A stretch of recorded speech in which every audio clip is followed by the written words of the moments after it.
Muito boa noite, amigos. Muito boa noite, amigas. Que a paz de Jesus, nosso Mestre querido, esteja conosco agora e sempre. Mais um projeto novo, começando em Palestras Davi, com parceria direta da nossa companheira de tantos estudos, há mais de um ano conosco aqui em Palestra. Eu e Daniele Mendes vamos enveredar juntos em uma obra para Oi, nos... boa noite.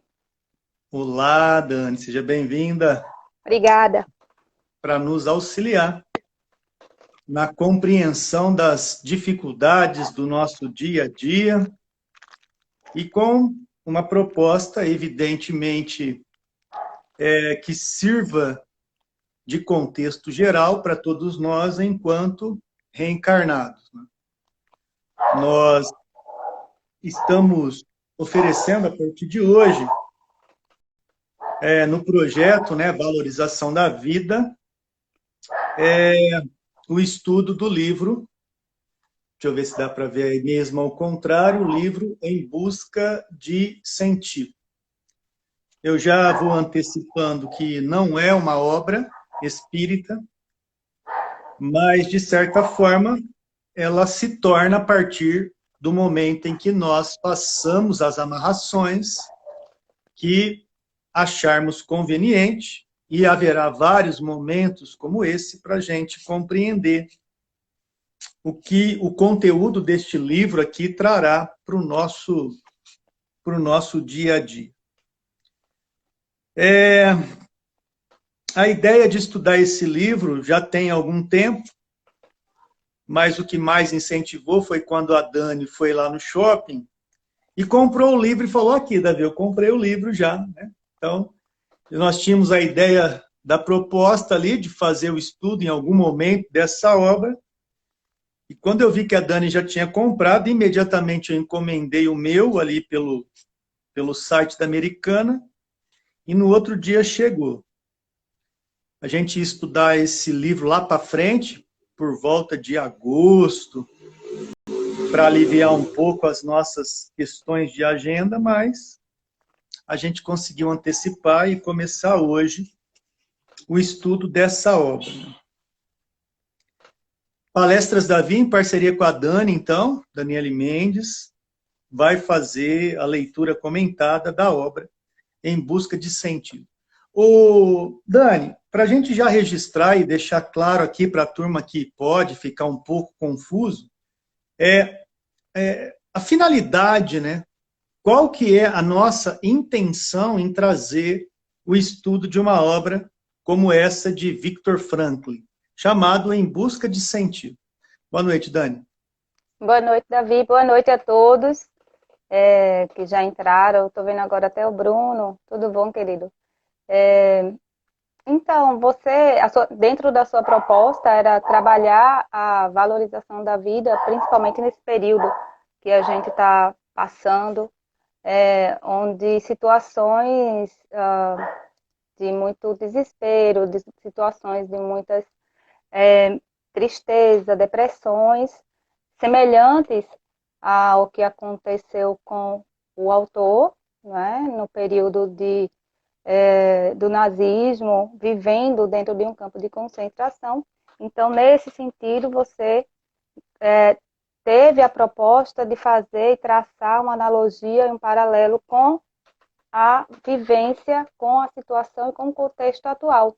Além do mais, é um livro que, por trabalhar a espiritualidade, existência, busca de sentido, tem muito a ver e se conecta muito com a doutrina espírita. Então, por que não trabalhar um livro onde você vai conectar a doutrina e ainda mais trabalhar algo que possivelmente e certamente vai ajudar muita gente a passar por esse momento, né, que a gente está vivendo agora, nesse período de pandemia. Muito bom. Hoje os arames farpados são outros, né? O campo de concentração são outros, mas muitas vezes o sofrimento é semelhante, exatamente como a gente tem visto. São tantos desencarnes, são tantas situações inusitadas que vêm testar a nossa paciência, o nosso limite. Quantas vezes, né, hoje em dia, trancados em nossa casa, né, esses que podem estar trancados nas suas casas, veem um cenário muitas vezes caótico, de discordância, de discussões, de desafetos, né?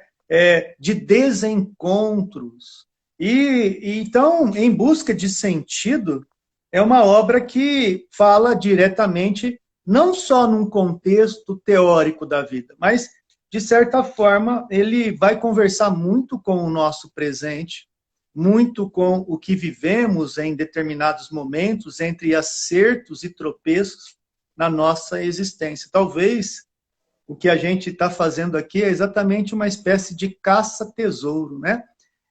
Não tem fórmula mágica, a gente sabe que se for buscar apenas como uma autoajuda, isso não significa nada, porque o que deu certo para o Vitor pode não dar, porque o cenário é outro, mas a contextualização e principalmente o que a gente pode fazer dessas amarrações é o que, evidentemente, vai servir a leitura desta obra. Hoje eu e a Dani vai trazer a leitura da contracapa, o que está na traseira do livro, tá? E dois prefácios, tá?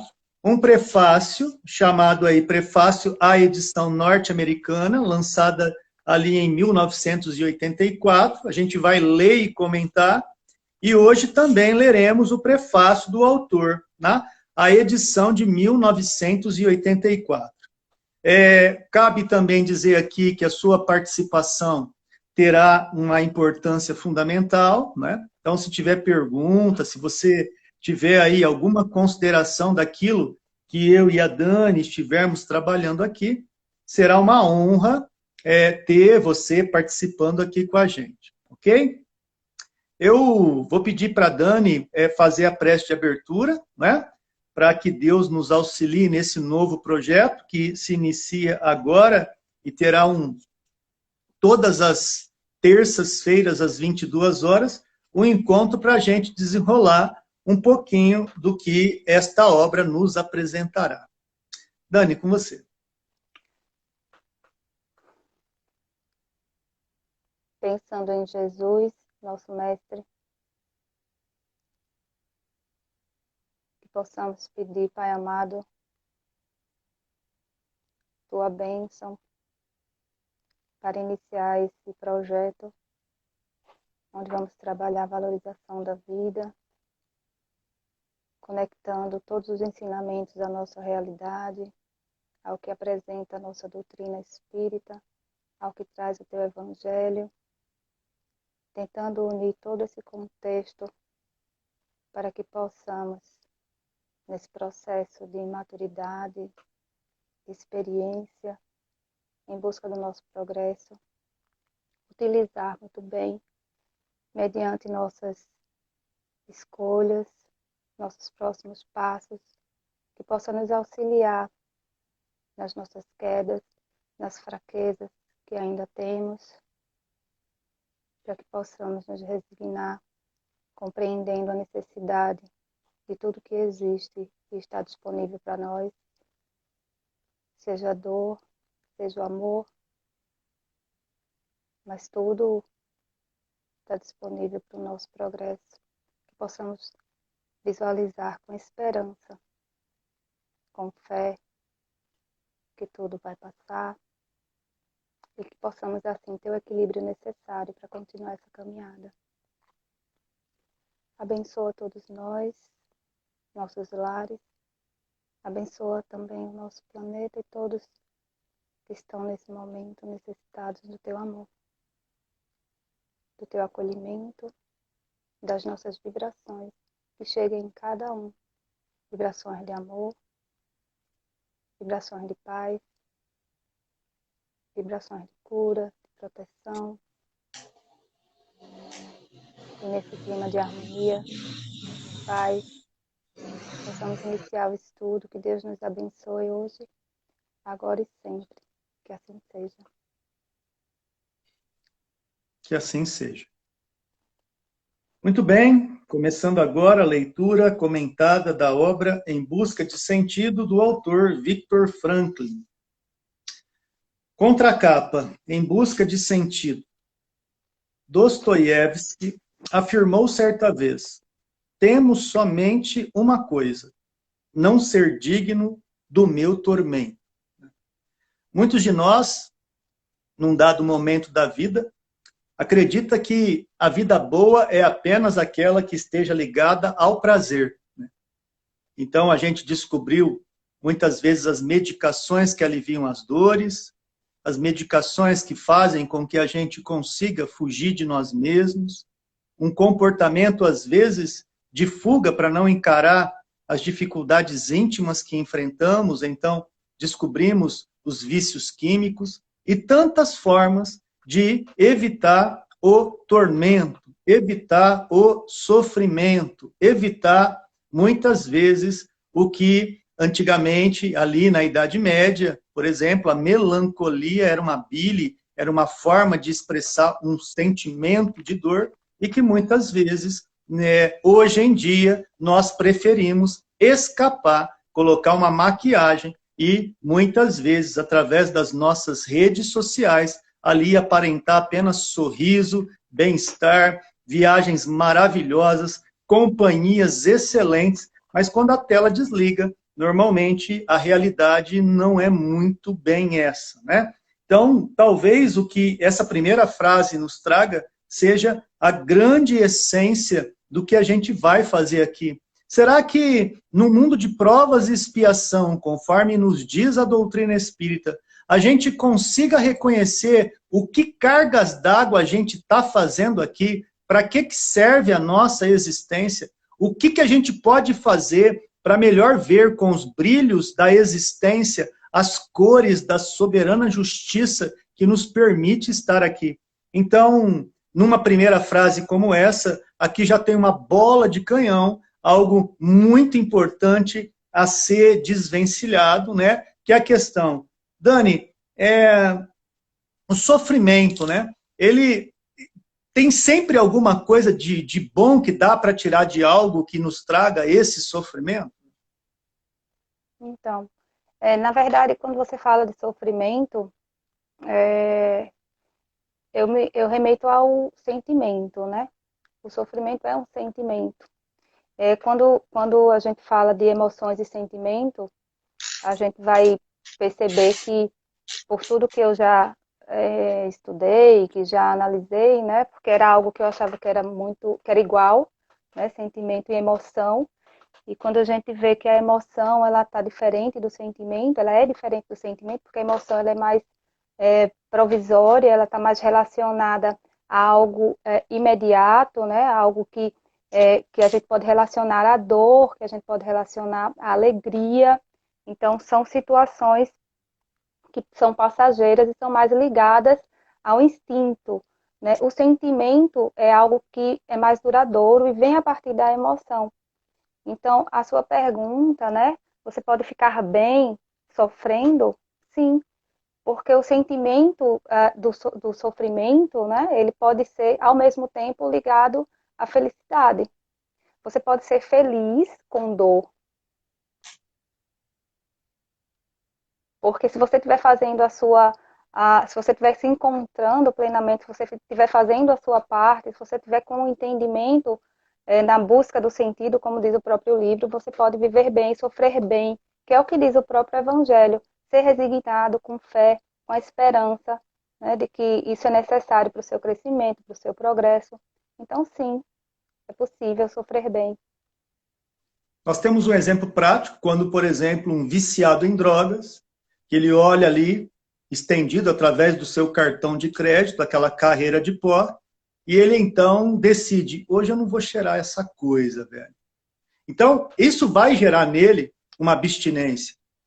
Isso vai gerar nele uma questão de falta psicológica do momento de prazer que ele teria, no momento alucinado que ele ficaria, terá também a abstinência química com o tempo, mas quanto mais ele resiste em não cheirar aquela carreira de cocaína, mais ele pode sofrer. Entretanto, o espírito, o ser vitorioso, é aquele que é soberano na decisão.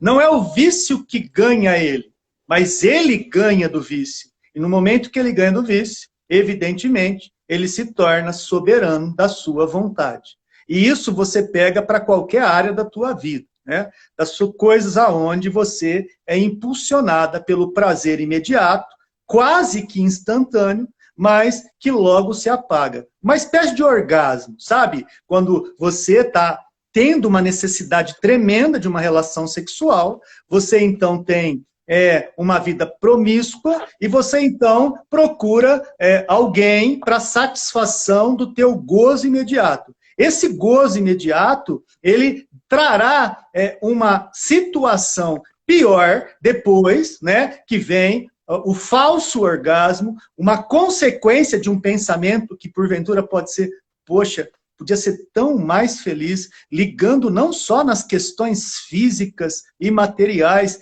dessa relação sexual, que só me levou a um orgasmo a nada depois. Então, esse tipo de análise é que você começa a perceber que o sofrimento nem sempre é ruim, como o prazer também nem sempre é bom. Então, olha aonde a coisa começa a nos apresentar as questões sobre buscar um sentido, buscar uma finalidade. Para que serve, né? Porque tudo aquilo que a gente não sabe para que serve, a gente despreza, a gente joga fora. E uma das coisas que a gente tem mais sagrado durante a nossa reencarnação é a vida. Então, valorizar a vida é entender por que em dado momento a gente tem tanto perrengue, tanta dor, tanto sofrimento, tanta coisa que coloca a gente, muitas vezes, de lona, em forma de nocaute diante das nossas dificuldades existenciais, né? Eu peço para a Dani voltar. A Dani está por aí? Tô, você travou.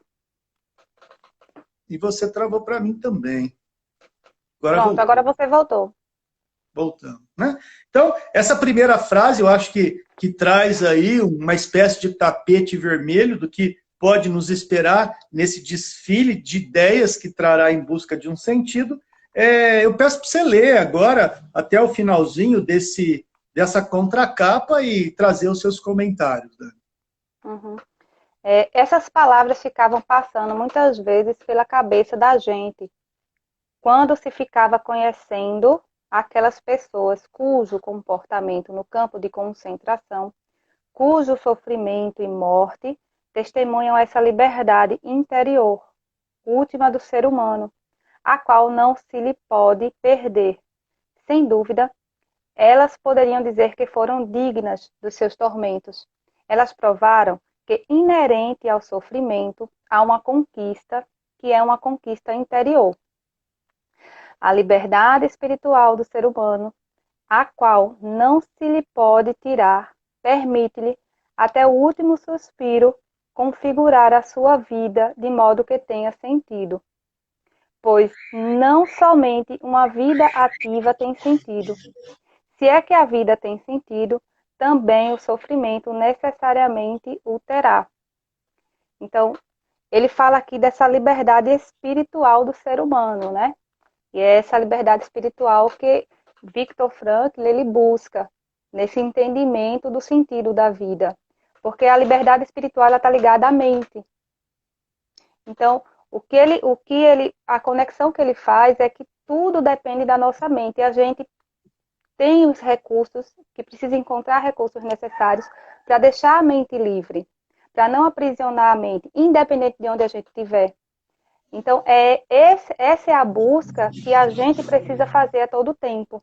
Eu, lendo essa contracapa agora à tarde, eu lembrei daquela história que eu sempre conto, quando eu falo de mente, de consciência, mente presa, liberdade da mente, né? Que é aquela história do rapaz que passou 30 anos preso, injustamente, E ele sai e perguntam a ele como é que ele sai tão bem, sem revolta, sem mágoa, sem angústia, ainda com muitas expectativas, como um cantor, né? E ele diz: eu fui preso, mas a minha mente não foi presa. Então, todo o processo está aí, né? De encontrar dentro dessa espiritualidade, né, o seu contexto de vivência e o seu sentido da vida. Uma coisa é você escrever uma obra de ficção, outra coisa é você romancear em determinado momento, a outra é fazer uma forma de autobiografia. E foi isso que Viktor Franklin fez. E na primeira orelha do livro, né, você tem uma espécie de mini biografia que eu e a Dani vai ler. Dani, você lê essas siglas aí? Ele é PhD, MD, ele tem aí algumas formações, né? Ele é nascido em 1900. Pode falar. Austríaco.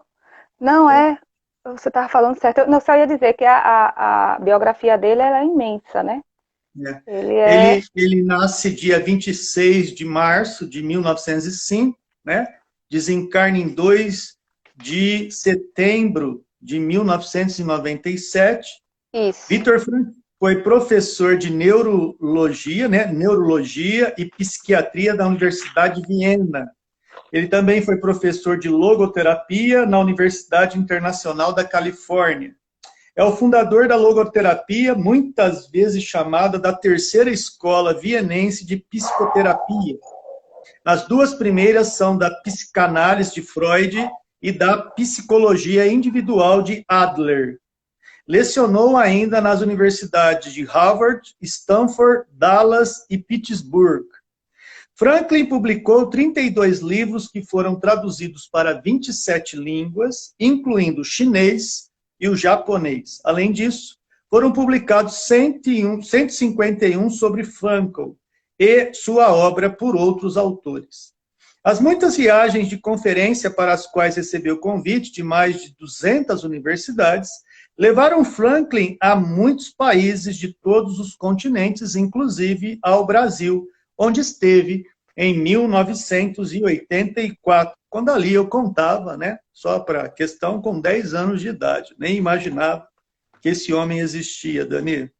Eu estava com 84, 6. É isso. Continua outro aí, vamos lá, vamos ver mais um pouquinho dele, para a gente conhecer o universo desse cara. Você quer que eu continue? Continua aqui essa segunda orelha aqui.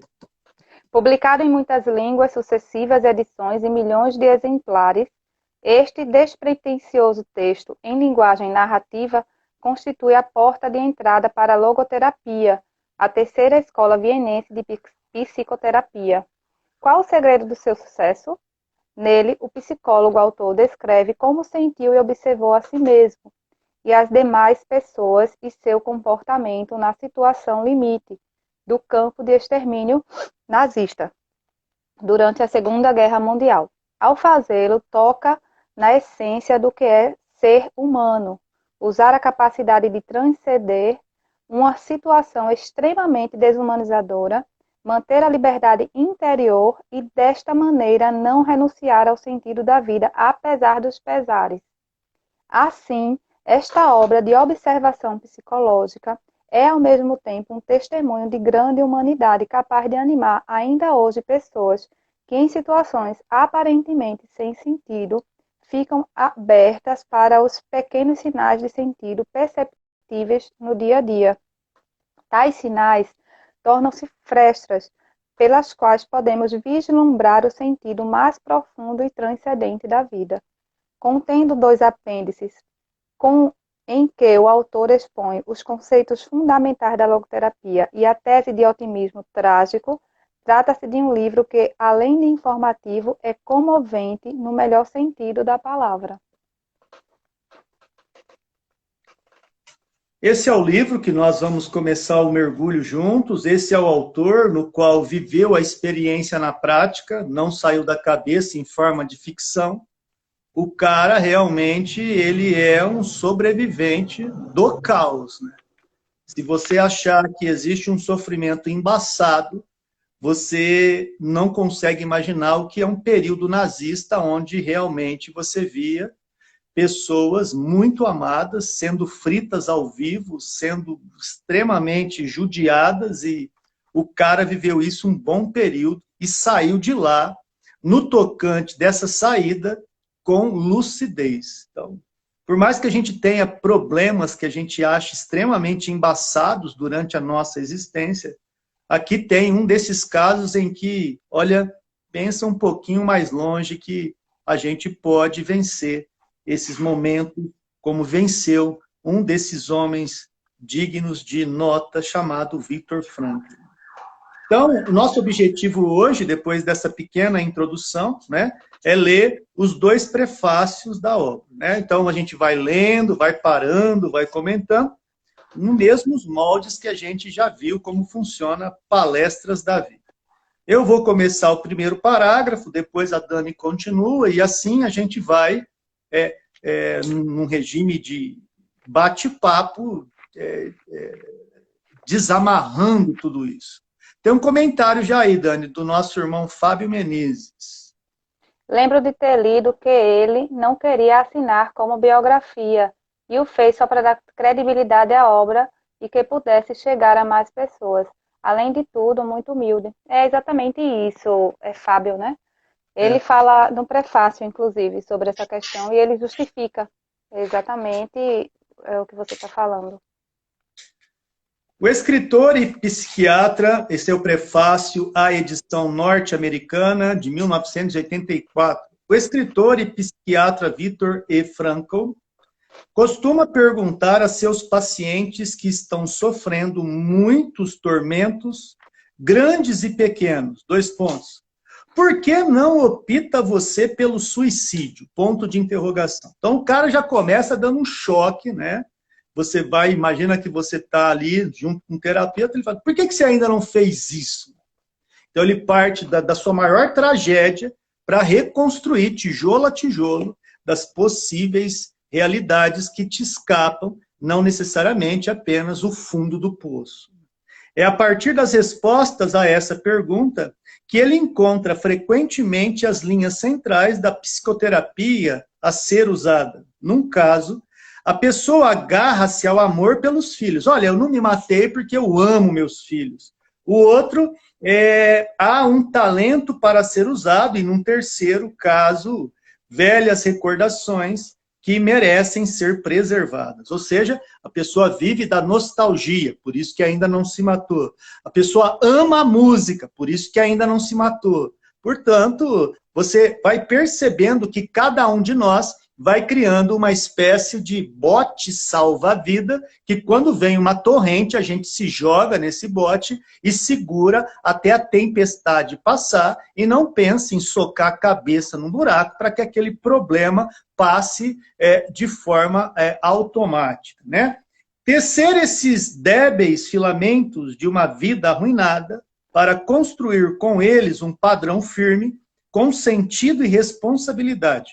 Esse é o objetivo e o desafio da logoterapia, versão da moderna análise existencial, elaborada pelo próprio Dr. Frankl. Né? Então, ele precisou elaborar, né? Ele precisou virar uma cambuleta mental, gerar uma nova possibilidade de ver o mundo, senão ele ou enlouqueceria ou morreria no olho do furacão. Ele precisava desenvolver uma forma de encontrar um mecanismo que o afastasse e possibilitasse ser livre, mesmo estando preso, judiado, humilhado, como foi parte da sua vida. Esse foi o primeiro parágrafo do prefácio, que eu pergunto a Dani, algum complemento antes da continuação, Dani? Você falou muito bem, falou tudo. Eu percebi que as respostas que ele tinha, né, quando ele pergunta por que não o suicídio, eles estão ligados sempre a algo material, muito mais material, né? Então, o grande desafio dele, na verdade, é ultrapassar essa barreira, porque ele viveu uma situação extrema onde nada disso existia. Porque Viktor Frankl, ele vai para um campo de concentração separado da esposa, dos pais, do filho, ele não sabe se vai encontrar todo mundo novamente. Então, assim, ele é uma situação extrema, inclusive a gente traz muito já para o nosso cotidiano, o que a gente está vivendo hoje com a pandemia. Porque quando você está assim, numa situação, todos nós estamos passando por situações difíceis, mas com certeza tem pessoas que estão em situações extremas, que não têm em que se espelhar para tentar imaginar o porquê eu posso viver, porque eu quero viver. Pessoas que, de repente, viviam autônomas, né, financeiramente falando, com sua banquinha, digamos assim, para vender alguma fruta, e hoje não pode colocar uma banca, não tem um filho, não tem pai, ninguém depende dele. Onde ele vai encontrar esse sentido? Ainda vivendo num período extremamente inseguro, onde a gente não sabe o dia de amanhã. Aí, esse é que é o grande ponto de desafio dele, né? Você perdendo tudo isso, onde você vai buscar o sentido da vida? É isso aí. Com você. Segundo, neste livro, o Dr. Franklin descreve a experiência que o levou à descoberta da logoterapia. Prisioneiro durante longo tempo em campos de concentração, onde seres humanos eram tratados do modo pior do que se fossem animais. Ele se viu reduzido à existência nua e crua. O pai, a mãe, o irmão e a esposa de Viktor Frankl morreram em campos de concentração ou em crematórios, e exceto sua irmã, toda a sua família morreu nos campos de concentração. Como foi que ele, tendo perdido tudo o que era seu, com todos os seus valores destruídos, sofrendo fome, frio e brutalidade, esperando a cada momento a sua exterminação final, conseguiu encarar a vida como algo que valia a pena preservar? Então, Cara, é de arrepiar, né? Porque você vê, né? Às vezes você vê num jornal. Fulano enterrou pai, mãe, irmão, perdeu com Covid, isso e aquilo. Você percebe como que as coisas às vezes são remontadas durante as várias etapas da vida. Com você, Dani, porque esse parágrafo é teu, depois eu fiquei não pode emocionado, falar. eu fiquei imaginando a cabeça do cara, de cara, vendo assim, nossa, ela tá indo para um lugar, né? Quando você fala ela, é a mãe, é a irmã, quem mais que estava lá, Dani, que você leu? Pai, mãe, irmão, esposa, E a todo mundo. esposa dele estava grávida, né? Nossa, umas coisas que você fala, Eu não, não não sei é se cita possível. aqui, mas ela estava grávida. Segundo alguns relatos, eles Então, é com morrem de você, exaustão. é com você, porque eu já fico imaginando a situação como, pô, às vezes você tem que enterrar um cachorrinho, já é o fim do mundo, tem que enterrar um gatinho, já é uma tragédia tremenda. Agora, você imagina uma fila de pessoas que você considera e por, abre aspas, injustiça, se perdem, se afogam por questões aonde a ignorância é predominante. Nossa, Dani, promete, hein?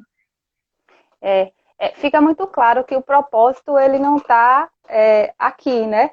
Não, porque assim, quando você faz, por exemplo, uma analogia com a nossa doutrina, né? E a gente vai estudar, por exemplo, qual o propósito da nossa vida? O que nós estamos fazendo aqui?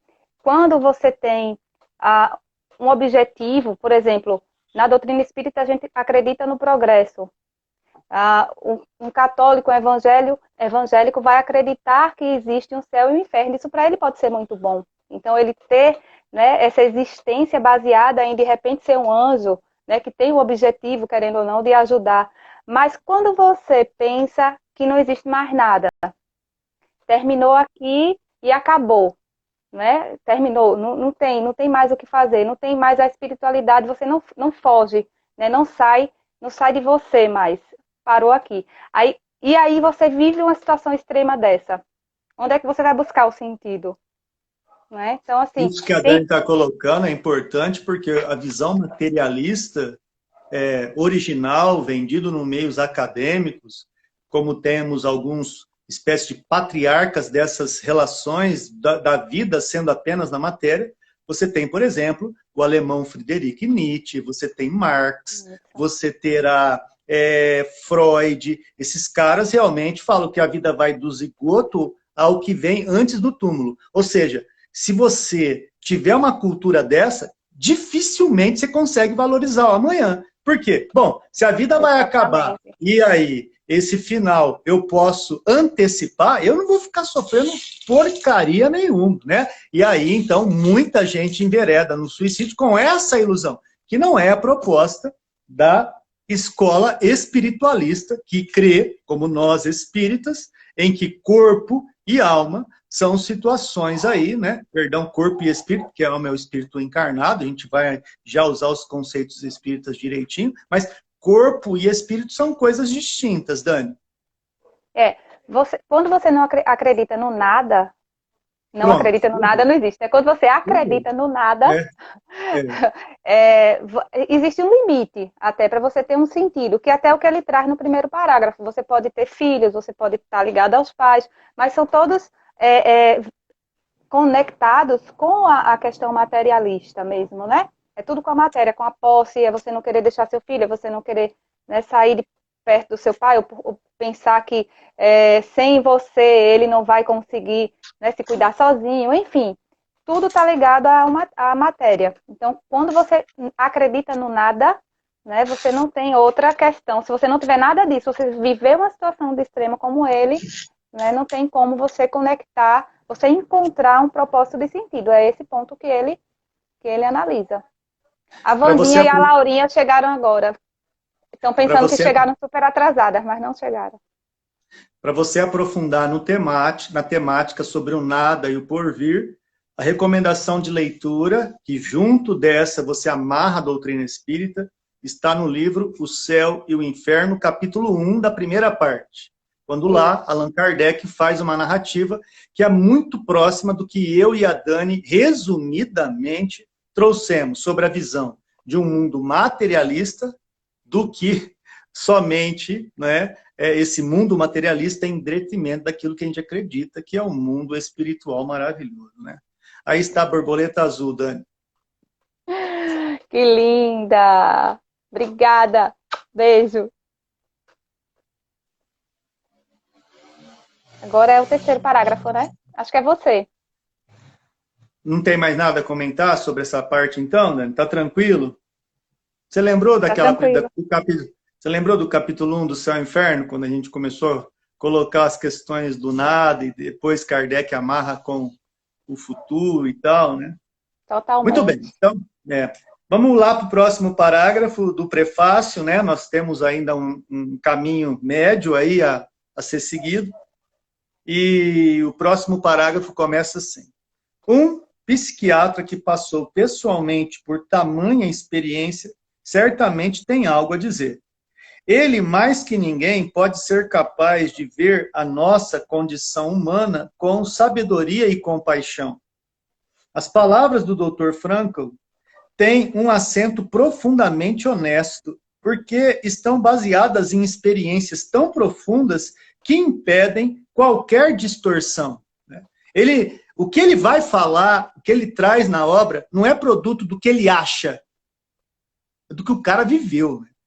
Isso dá uma diferença danada, porque eu posso falar o seguinte, olha, viajar num navio deve ser maravilhoso, enfrentar aquelas ondas e tal, mas é bem diferente uma narrativa de um homem que nunca esteve no mar do que um marinheiro, né? Do que um marujo, do que um capitão que pode falar de uma viagem de navio com muito mais propriedade que eu. Então, é isso que está sendo falado. Eu posso distorcer, porque muitas vezes eu não faço ideia do que é o vômito de quem é marinheiro de primeira viagem, das dificuldades que é dormir com esse trem balançando para lá e balançando para cá, o barulho, as tempestades, enfim, eu vou distorcer porque não é minha praia, não é minha praia. Como que é surfar, Dani?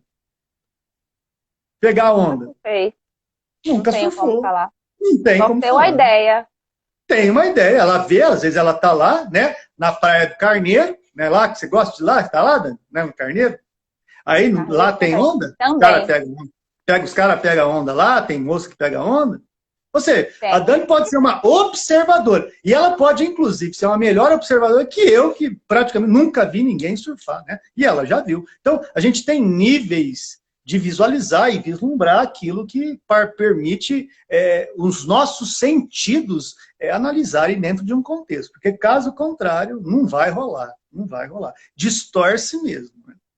O que ele tem a dizer, diz aqui o texto, né? O que ele tem a dizer ganha em prestígio devido à sua atual posição na Faculdade de Medicina da Universidade de Viena, e por causa do renome das clínicas logoterapêuticas que hoje estão funcionando em muitos países segundo o padrão da famosa Policlínica Neurológica de Viktor Frankl, em Viena. Então, você percebe que o cara, ele traz toda uma motivação, quando ele sai do campo de concentração, para traduzir a dor em resgate de almas que padecem e padeceram como ele a grande tragédia da vida, daquilo que, das piores dores possíveis a pessoa passou, Dani. Sim, com certeza. E é como você falou, né? Já falou tudo. Ele tem propriedade para falar, para escrever, porque ele vivenciou. Ele escreveu a tese dele dentro do campo de concentração, né? Porque ele pegava os jornais escondidos para sair anotando lá as entrevistas que ele fazia, ou o que ele percebia, né? De como as pessoas reagiam, e como cada uma, né, tinha uma reação diferente, porque algumas, elas conseguiam visualizar algumas situações para ter mais fôlego para continuar, né? De pôr do sol, né? Se colocar e se projetar mediante essas situações corriqueiras, mas para tentar encontrar um refúgio, um alento, um refrigério na alma, enquanto outras não, se entregavam completamente. Então, nesse processo, ele foi escrevendo, montando aí o que ele teve de tese que ele escreveu aí no livro. Com você, Dani. É impossível evitar a comparação entre os enfoques terapêuticos e teóricos de Frankl e o trabalho do seu predecessor, Sigismundo Freud. E tem relatos que ele se relacionava com Freud quando ele tinha mais ou menos uns 15 anos, né, de idade, mais ou menos ele ainda estudava na faculdade, que ele, inclusive ele faz a primeira palestra dele já nesse sentido da existência da vida aos 16 anos, né? Então ele já tinha essa relação. Os dois médicos se preocuparam basicamente com a natureza e a cura das neuroses. Freud encontra a raiz dessas desordens angustiantes na ansiedade causada por motivos inconscientes e conflitantes. Frankl distingue várias formas de neurose e atribui algumas delas às neuroses noogênicas. Enfim, eu não sou psicóloga, né? Então, obviamente que tem alguns nomes que eu tive que estudar e pesquisar. Por isso que eu sou a monitora aqui. Então, neurose noogênica, né? Então, tem a ver com problemas existenciais. E as neuroses, a noologia vem do grego noos, que significa mente. A incapacidade de encontrar um sentido e um senso de responsabilidade em sua existência. Freud acentua as frustrações da vida sexual, Frankl, a frustração da vontade de sentido. Dá uma diferença aí, né? Olha que interessante. Enquanto Freud canaliza todo o pepino na questão sexual, o Franklin ele vai dar uma noção, né, sobre a questão daquilo que a gente vive falando em doutrina espírita, Dani, a questão da vontade. E a canalização, aonde essa vontade está sendo empregada, Dani. É muito interessante isso, quando você começa a fazer as amarrações, né?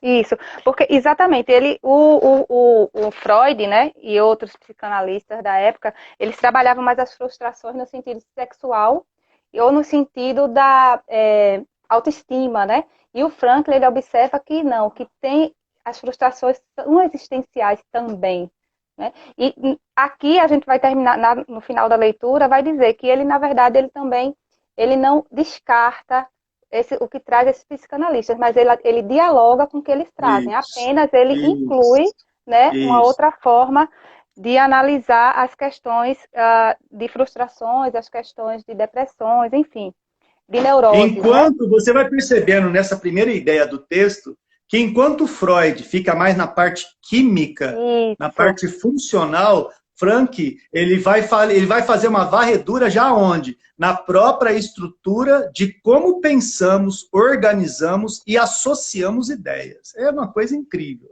Ele dizia que o terapeuta, na verdade, ele não pode negligenciar a espiritualidade.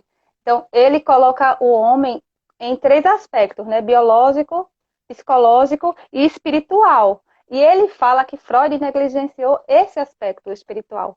Esse é o grande ponto, né? É a grande diferença, assim. É onde ele faz aí o ajuste. Na Europa, hoje, há uma forte tendência a um distanciamento de Freud e a uma aproximação da análise existencial, que assume várias formas. Entre elas, a escola de logoterapia. Frankl não repudia a postura de Freud, e isso é típico da sua atitude tolerante, mas constrói seu trabalho de bom grado sobre as contribuições freudianas. Tampouco ataca as outras formas de terapia existencial, mas aceita com facilidade o parentesco da logoterapia com elas. Então, pela paciência que ele precisou desenvolver em um campo de concentração, pela tolerância que ele precisava ter com aqueles soldados malucos, e os caras que trabalhavam para esses soldados lá, tudo isso forneceu para ele subsídios de paciência que ele nunca ia ter o que eu tenho numa fila de supermercado. Fila de supermercado para Frank era super tranquilo. Ele ficaria ali dias, porque essa capacidade foi desenvolvida perante um sacrifício tremendo, né? Tremendo. Isso aqui, Dani, é muito interessante, vai muito de acordo com a doutrina espírita, a questão do ecumenismo, é aceitar todas as religiões sem agredir nenhuma, Dani. Isso, ele falava da espiritualidade, mas ele não era contra a religião, só que ele percebia que era algo mais, né, algo maior. É muito, relaciona realmente, como você fala, com a própria doutrina espírita, né? A religião no sentido da espiritualidade, da conexão com a divindade. Sou eu agora? Curiosidade, Davi. Logoterapia, também anotei aqui. Vem do grego, significa sentido. Logoterapia significa cuidar do sentido. Confronta o paciente com o sentido da e o reorienta para o mesmo.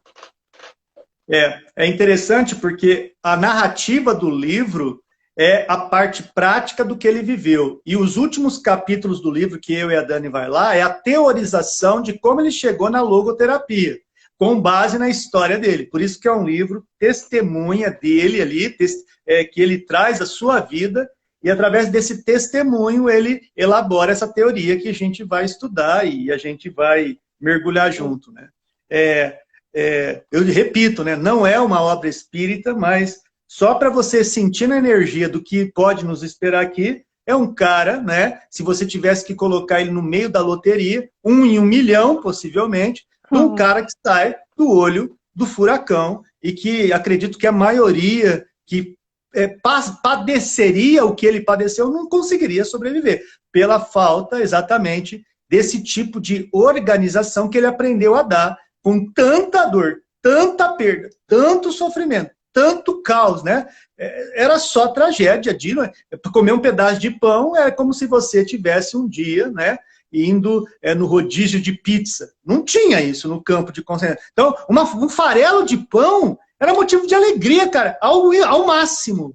Ver a sombra de uma árvore através da fresta da tua prisão é o prazer máximo. Hoje você tem a praia, hoje você tem o clube, hoje você tem o bronzeamento artificial, mas esses caras não tinham nada de... O que eles tinham era assim, detalhes ínfimos de se sentirem vivos, cara. Porque depois tudo é tragédia. Tudo é jogado na vala, enterrado vivo, se não trabalha já é caos, já é... Então, tudo isso é muito trágico, é muito triste. É o que o cara viveu praticamente muito tempo no campo de concentração. É isso que a gente vai ver. Como se dá isso, né? Como se dá isso? A gente, por tão pouco, menos que isso, né? Não avaliando dor por tamanho, porque cada um tem a sua, mas às vezes a gente perde trabalho, perde um ente querido. Esse é o vocabulário, perder, né? E aí a doutrina espírita vem reformatar. Ninguém perde nada, cara.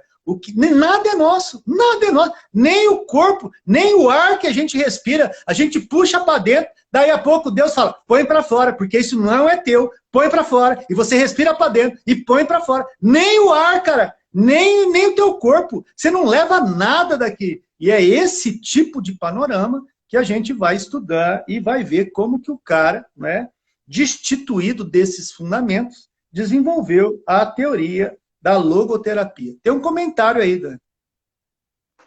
A Ari colocou teoria psicanalítica, mas acho que ele deve ter complementado outra aqui. Oi, Cid. Ô, Laurinha, eu também, como eu preciso estudar, Laurinha, ai meu Deus. E cada vez que eu estudo, que eu vejo que a situação está pior. Freud explica, pulsão sexual, ele colocou teoria psicanalítica. Aí sim, aí agora vem a da Denise. Freud, na sua teoria, fala da questão das sensações satisfatórias no sentir e interagir com o mundo, para o bom relacionamento com o outro e consigo mesmo, não necessariamente do sexo. Beleza? Ari, eu acho que ele é psicólogo, né? Não sei. Eu acho Não que sei. é. Não sei. Eu só sei que eu tenho tanto para aprender que não li esse livro antes, tá? Isso aqui é uma coisa totalmente laboratório novo para mim, mas me encanta e assim que eu comecei a ler, não consegui parar, né? Para sentir o que viria por aí. Mas tem muita coisa. A gente está no primeiro prefácio, então vamos que hoje promete. Vamos lá. Sou eu agora? Aham. Esta narrativa, embora breve, é muito bem construída e atraente. Por 2 vezes eu li sem levantar uma só vez da poltrona, incapaz de me afastar do fascínio de suas palavras. Em algum momento, depois da metade da história do Dr. Franklin, introduz sua própria filosofia logoterapêutica, mas o faz de modo tão suave, tão longo da narrativa, que só depois de terminar a leitura é que o leitor percebe tratar-se de um profundo ensaio. E não apenas de mais uma história sobre as brutalidades dos campos de concentração. Ou seja, ele vai trazer como que esse sofrimento lhe é apresentado e como que esse sofrimento passa a ser digno para ser superado, mas vivo e não fugindo dele. Daniela. Sem mais. É exatamente isso. Sem mais comentários. Tá perfeito. Eu vou para o sexto. Tá bom. O leitor pode aprender muito com esse fragmento autobiográfico. Ele percebe o que o ser humano faz quando subitamente compreende que não tem nada a perder, senão sua existência tão ridicularmente nua. Franklin faz uma cativante descrição do misto de emoção e apatia.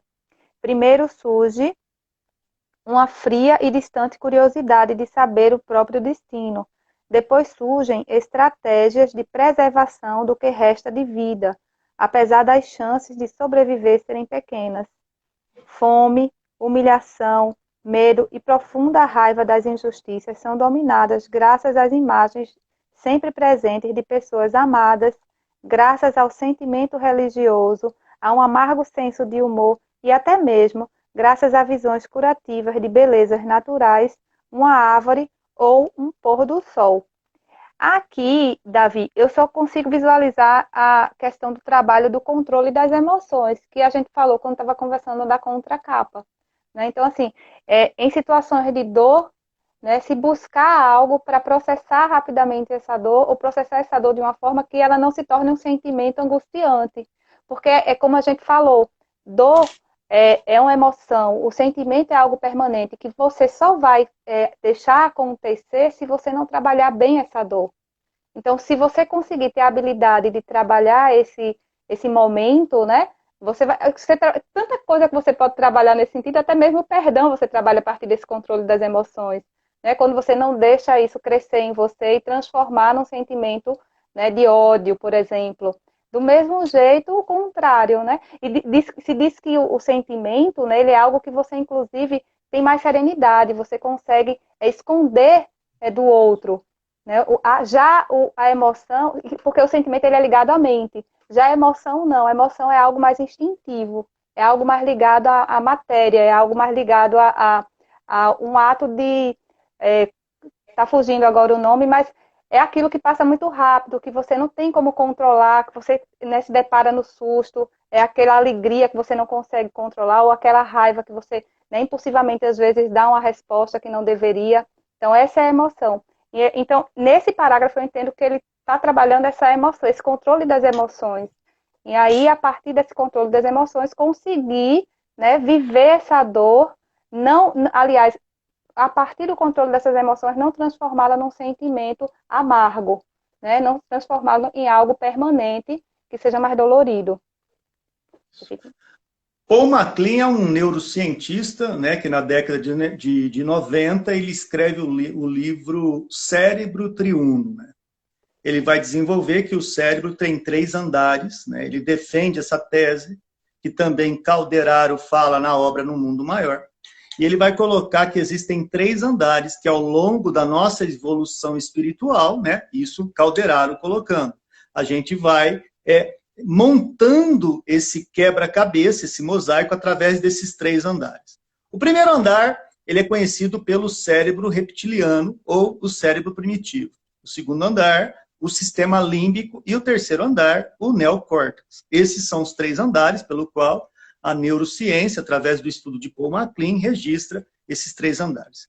O primeiro andar, que é o sistema reptiliano, é aquele responsável pelas nossas automações.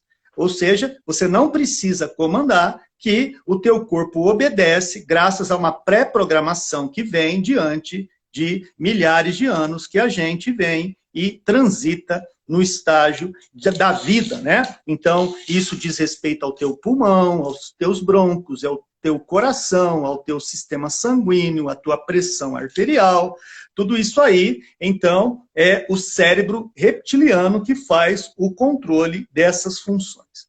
O sistema límbico, ele é responsável pelas emoções. É ali que a gente passa a trabalhar as paixões. Então, quando você vê um cachorro que, quando vê o dono, faz xixi e cocô, ele está emocionado. Ele ainda não tem o terceiro andar, que é onde ficaria o registro do amor.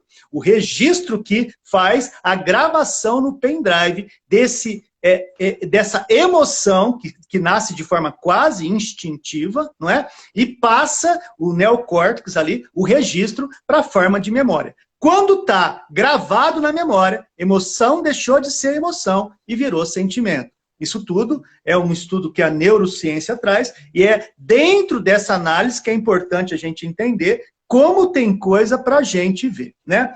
O que eu estou falando aqui foi baseado em um simpósio que nós trabalhamos na Unificação Kardecista, aqui em Ribeirão Preto, sobre educação dos sentimentos, e lá eu tive que versar sobre esses degraus e como eu poderia diferenciar emoção de sentimento. Ah, então meu cachorro não me ama? Não, mesmo porque a circuitaria que você tem enquanto ser humano, seu cachorro ainda não tem. Ele, no máximo que pode ter de você é emoção. Emoção porque você dá carinho, você dá comida, você dá o passeio. Então ele tem uma gratidão, mas que no máximo é emoção, ainda não sentimento. Daniele Mendes. Que aula! Que aula!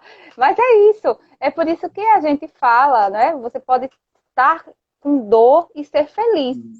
Porque a felicidade é o sentimento, né? E a dor você pode estar sentindo, mas aquela dor ali, você pode processar ela de uma forma positiva. Você pode estar sentindo dor por alguém um ente que desencarnou, por exemplo, mas você ter a plena certeza de que você fez tudo que pôde, né? Que você esteve presente na vida dele, que existe que não tem morte, que a vida continua, que vocês ainda vão se encontrar. Então, você está sentindo dor, mas ao mesmo tempo você está com sentimento de felicidade.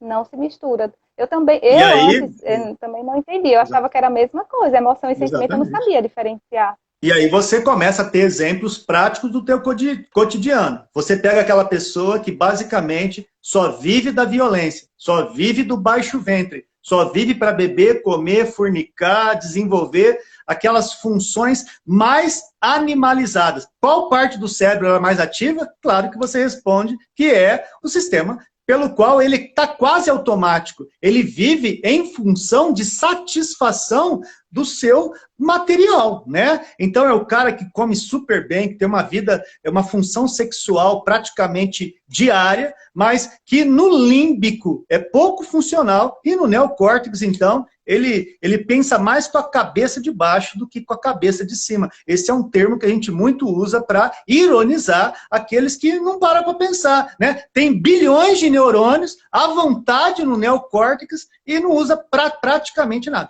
Tem também aquele que vê uma borboleta, já começa a chorar, se emociona com tudo, é extremamente emocionante para ver filme, assiste a Lagoa Azul, chora todas as vezes que a Lagoa Azul passa na sessão da tarde. Esse, o límbico do cara, tá bombando, né? Fala, né? Agora, o cara que decide avançar no neocórtex, racionalizar, amor incondicional, tradução da emoção em sentimento, nossa, aí você vê o quanto que a gente tem para amadurecer. E como bem disse o nosso amigo Ari aí embaixo, agora há pouco, ressignificar, porque muito a gente achava que era a mesma coisa, como emoção e sentimento, como vontade e desejo, e tantas coisas que a gente leva como sinônimo, e a vida, de verdade, todos são inéditos, todos são virginais, e a cada momento, até aquela banana que hoje está amarela na tua mesa, amanhã ela já está preta. E a banana que era amarela, ela já não é mais amarela, ela está preta, e o tempo mostrou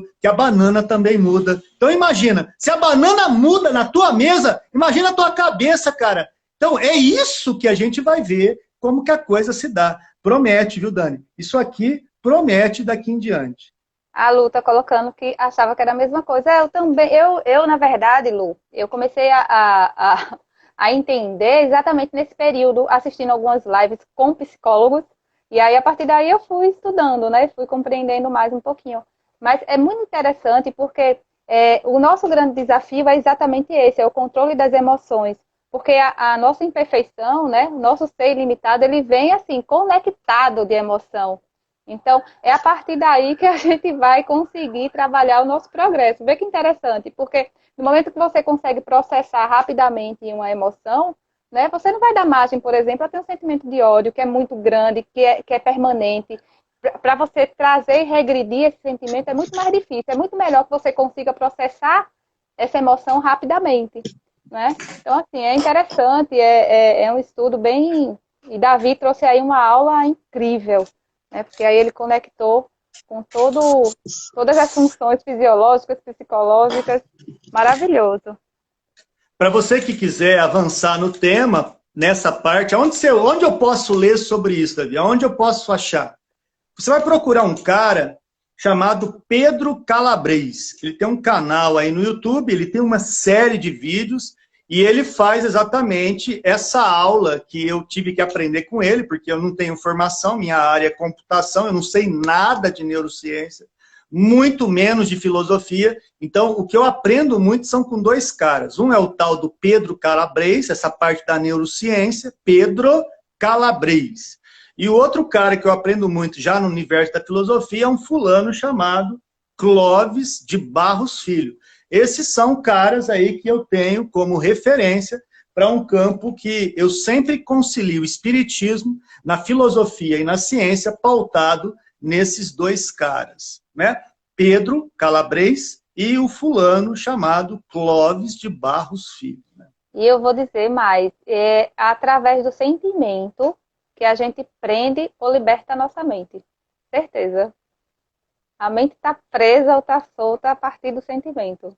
Você não trabalhou bem. Então, olha que interessante. Você olha assim para a Dani e fala assim, Dani, eu já fui tão apaixonado na vida, eu já apaixonei por tantas pessoas, olha o sistema límbico te condenando. Agora, olha que você fala assim, Dani, encontrei o amor, cara. Pronto. Aí, já não é o sistema límbico, é a racionalização do registro daquilo que de verdade existe em você. Então, nossa, isso aqui é outra bola de canhão que olha a hora que a gente está, 11 horas da noite, e quem fala que a gente dorme depois tranquilamente, com tanta coisa que ainda vem, Dani. Eu acho que para baixar a adrenalina hoje vai ser difícil, viu? Mas vamos para o próximo parágrafo. É você, né? Eu nem sei. Eu sei que é a hora É, que a gente é parou. você. Olha, não, eu fico maravilhado, cara. Eu fico maravilhado, sabe por quê, Dani? Eu fico maravilhado porque, né, é, a gente tem tanta coisa para aprender, cara, e às vezes a gente fica numa futilidade da vida, fugindo do inevitável. Ou aprende agora, ou vai ter que sofrer demais para aprender em outro momento, né, cara? Exatamente. Então a gente tem que aproveitar a hora que a gente tem todos os recursos disponíveis, saúde, como você falou Jesus já também, né? dizia, da visão, reconcilia com o teu inimigo enquanto você está a caminho. E sabe quem é meu É, inimigo, Jesus? E aí ele fala, tua ignorância, ou cabeça é, dura, ou cara difícil, luta com o teu inimigo, que é você é. mesmo. Aí depois fica muito mais fácil você lidar com o que está lá fora, porque o que está lá fora muitas vezes engana e você não está vendo a realidade, que é antes a realidade que existe dentro de você. Né? Onde que tá, Dani? Senão a gente vai ficar amarrado nesse negócio, não vai andar, né? Vamos lá. Esses Me ajuda a momentos achar de onde eu parei. conforto, Sou eu esses momentos. agora? Aham, Então vamos lá. Esses momentos de conforto, contudo, não estabelece o desejo de viver, a menos que ajude o prisioneiro a ver um sentido maior no seu sofrimento, aparentemente destituído de significado. É aqui que encontramos o tema central do existencialismo. A vida é sofrimento. A vida é sofrimento. E sobreviver é encontrar sentido na dor. Eu vou repetir porque isso aqui é embaçado, viu, cara? A vida é sofrimento. E sobreviver é encontrar sentido na dor, cara. Se há, de algum modo, um propósito na vida, deve havê-lo também na dor e na morte. Caramba, e isso para o Espiritismo faz todo sentido, porque a total. morte é o total, é o desvencilhar de um corpo claudicante devolvido a um planeta que teve que aprender com Lavoisier que nada se cria, tudo se transforma, até esses 3 trilhões de células que são empréstimos, mas elas não são nossas. E atrás existe algo que sobrevive a tudo isso. O que o Espiritismo fala para a gente, Dani? O que sobrevive à morte, Dani? O espírito. Então, certeza total, a vida é o sofrimento, sobreviver, encontrar sentido na dor. Estamos De vez em aqui, quando a não live vai estamos, dar essas quebradas, viu? De vez em quando vem um silêncio que é natural. um É a minuto de hora que silêncio. vem dar uns cutuques, né? A cabeça faz assim, ó. Buf, buf, Não buf. estamos Não aqui é para tão... brincar. Exatamente. Você, mais do que ninguém, né, sempre fala isso em lives recorrentes. Estamos aqui para aprender, e aprender para nós que somos espíritos imperfeitos é pela dor, porque nós fazemos a maioria das nossas escolhas pela dor, né? Sempre de forma equivocada. Embora a gente tenha a possibilidade de crescer pelo amor, quem escolhe pela dor somos nós. Então, é isso.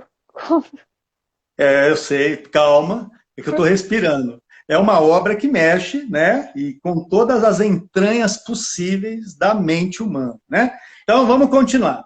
Mas pessoa alguma pode dizer a outra o que é esse propósito. Ô, Dani, felicidade para você fazer isso, isso e aquilo. Se eu tentar desenhar a tua trajetória, eu estou ferrado, e você também, porque só você conhece o teu trajeto, o teu caminho.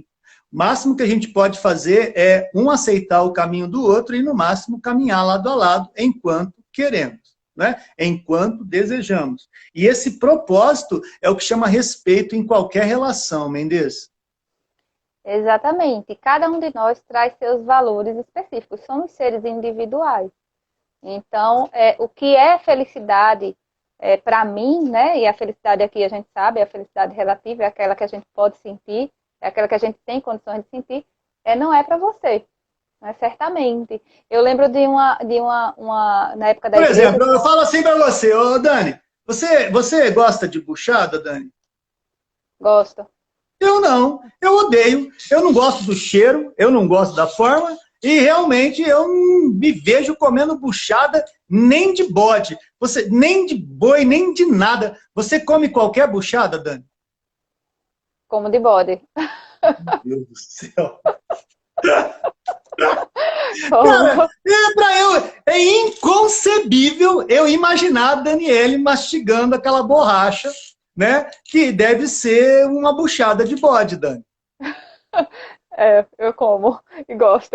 Agora eu não Eu vivo não. comendo, né? Não faz parte do meu cardápio de rotina, mas uma vez perdida, olha aí a Glória, tá A vendo? outra lá. É lógico. Você vai conversar com os nossos irmãos do Nordeste, a boca saliva. Para mim, bode é para passar a mão. Eu gosto de carinho no bode, eu gosto do bode. O bode é bonito como animal vivinho, da Silva tal. Mas tem gente que vê na boca e aí você tem que conviver com as diferenças. É isso que a gente está conversando aqui, não é, Mendes? Exatamente. E o que eu ia falar sobre felicidade, saindo do bode, é que, na verdade, eu lembro de que você falou do contexto de felicidade, né? Então, felicidade realmente, além de ser muito específica, né, para cada contexto de vida, para cada situação de vida que você traz, ela também tem relação com o momento. Eu lembro de uma coordenadora de um projeto que eu fiz parte quando era da Igreja Católica, Tereza Menino, nunca mais eu esqueço disso, esse comentário que ela fez. Ela fazia assim, felicidade é muito relativa. Olha, felicidade, ela disse que muitas vezes pode ser até um palito de dente. Se você tiver com alguma coisa no dente e aquilo ali vai te dar uma satisfação de alegria, de felicidade. Meu Deus do céu, é tão filosófico nesse palito do dente. Mas realmente, né? Faz todo sentido. Tem tudo a ver com nosso processo de vida, além do mais, com o nosso contexto, né? Onde a gente está vivenciando, o que, é que a gente está passando em determinado momento. Ó, a Lu defendeu ali, e apesar do Nordeste, ela não come buchada de bode, não. É nordestina, ela está falando, ó. A Silvinha Cada está dizendo que um, você é só meio filão. só meio filão, só meio filão. Cada um deve, para quem não sabe, filão, aqui no estado no sudeste de São Paulo, filão é o pão francês, amigos. E a nossa amiga aí, a Silvia Baldo, sabe que eu gosto muito de meio filão, né, Dani? Isso. Cada um deve descobri-lo por si mesmo e aceitar a responsabilidade que a sua resposta implica, né? Se tiver êxito, continuará a crescer, apesar de todas as indignidades. Frankl gosta de citar uma frase de Nietzsche: quem tem por que viver pode suportar quase qualquer como. Vou repetir. Quem tem por que viver pode suportar quase qualquer como. Quem tem por que viver? Eu vivo porque eu amo o meu trabalho.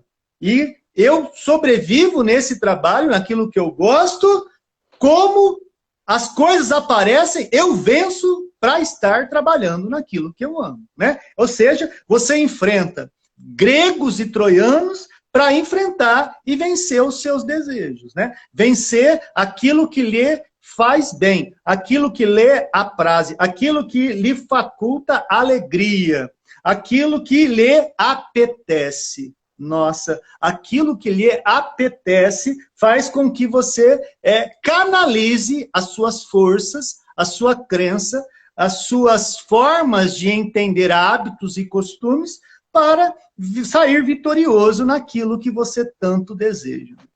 Dani, isso aqui é incrível, hein? Exatamente. Você sabe que eu parei aí nessa frase, acho que eu li umas 3 vezes, porque quando chegava aqui embaçava para mim. Quem tem por que viver pode suportar quase qualquer como, não é? Porque até então, assim, você pensaria, não, você suporta tudo, né? Se você tiver realmente algo que você encontre sentido para você, né? Então, mas existe um quase aí também que embaça um pouquinho. Ou seja, a gente precisa se esforçar muito para tentar encontrar, né, essa busca existencial. e sair desse vazio, que é o que ele fala muito. Sempre haverá, né, amigos? Sempre haverá aqueles que te desestimule. Pede para você não fazer aquilo que lhe deixa feliz, né? Vou te dar alguns exemplos. Né? Você provavelmente vê o número de lives que a gente trabalha aqui. Provavelmente alguns podem dizer, mas como, né? Por que faz tanta live assim? Por que estuda tanto assim? Tire o pé, faça outras coisas também. Ou seja, existem pessoas que querem ser, segundo Kant, né? Kant diria, os diretores de consciência, aqueles que querem fazer uma espécie de controle através de um senso comum que avalia a vida do outro partindo da sua vida. Então, a pessoa não faz um estudo, não faz uma live, não faz um crescimento que seja, olha para o indivíduo e fala, poxa, deixa eu puxar ele para cá também. Então, ele está fazendo aquilo que eu não faço. E é isso que a gente precisa entender, que quase todos terão aí uma predisposição a tirar o caminho que seja a nossa alegria, né? Aquilo que nos deixa feliz. Muitas vezes a pessoa olha para quem tem um personal trainer, né, que faz ali os seus exercícios semanais, olha para a pessoa e fala, olha, eu realmente não entendo, para que tanto exercício? Para que canalizar isso, né? Faça uma caminhada aqui, colar. E a pessoa quer fazer com que o outro deixe de fazer exercício, né? Deixe de se desenvolver, porque pode fazer, gosta de fazer e quer pôr o pé no freio, né? Na vida do outro, Mendes. Cai muito isso que você falou, no sentido de que cada um tem que encontrar o que é que renova a sua energia, o que é que lhe deixa alegre, o que é que faz você feliz, né? Muitas vezes, eu muitas vezes estou estudando, né? Quando eu não estou trabalhando, quando eu não estou com a minha família, eu estou geralmente estudando. Então, e às vezes, né, esses questionamentos são recorrentes, né? Mas você não para de estudar, você não para de ler, você não para de trabalhar com live, de estar nos... Eu digo, olha só, o que é que você faz para renovar suas energias quando você está muito cansada do trabalho, não é? Quando você quer um tempinho para você, é porque embora a gente tenha que dar atenção à nossa família, a gente também tem que ter o nosso tempo nosso, né, individual. O que é que você faz? Ah, eu assisto filme, eu vou para um bar e pronto. Esse momento eu vou estudar. Isso para mim me renova, né? Fazer um trabalho, participar de um grupo de estudo, estar no centro espírita, né, nos projetos da evangelização são renovadores da minha energia. Então, ali onde eu, né, de fato, né, respiro e continuo a caminhada. Então, cada um tem que encontrar o seu ponto. Agora, se esse ponto vai fazer com que você preencha o ser, aí é uma outra história, aí vai ser com você. Aí no dia seguinte você vai ver o que é que vale a pena, o que é que construiu, aquilo que vai fazer com que você, aquilo que vai com você, né, pela eternidade, como a gente chama, e aí você vai analisando, você vai pontuando, você vai tentando encontrar o equilíbrio. Mas vai ser, cada um tem que encontrar o seu. Perfeito, perfeito. Né? Próximo parágrafo é seu? É isso mesmo? 8. No campo de concentração, todas as circunstâncias conspiram para fazer o prisioneiro perder seu controle. Todos os objetivos comuns da vida estão desfeitos. A única coisa que sobrou é a última liberdade humana, a capacidade de escolher atitude pessoal que se assume diante de determinado conjunto de circunstâncias. Essa liberdade última, reconhecida pelos antigos estoicos e pelos modernos existencialistas, assume um vívido significado na história de Franklin. Os prisioneiros eram apenas cidadãos comuns, mas alguns, pelo menos, comprovaram a capacidade humana de erguer-se acima do seu destino externo, ao optar-se por ser dignos do seu sofrimento. Então, na verdade, ele está aí traduzindo, né, ainda complementando os parágrafos anteriores, de recursos que cada um encontra para, de fato, trabalhar essa dor, né, entender o propósito dessa dor, né, e se ressignificar e se resignar, entendendo que a dor de um certo modo, é para o seu aprendizado, é para o seu progresso, tem algo além, né, daqui que faz sentido você sentir, né, a dor. E eu acho interessante que esse prefácio, né, do livro, ele vai casar muito, na verdade o livro inteiro ele vai casar muito com o romance espírita que a gente vai fazer na quinta-feira. Saber sofrer, sofrer bem, né, tudo que traz o evangelho encontra resposta aqui no ponto de vista terapêutico, né, e no ponto de vista da doutrina espírita completamente. Eu achei interessante essa frase aqui. Ó. No campo de concentração, todas as circunstâncias conspiram para fazer o prisioneiro perder seu controle. Né? Então, você imagina que nós estamos vivendo um campo de concentração hoje em dia, né? Querendo ou não.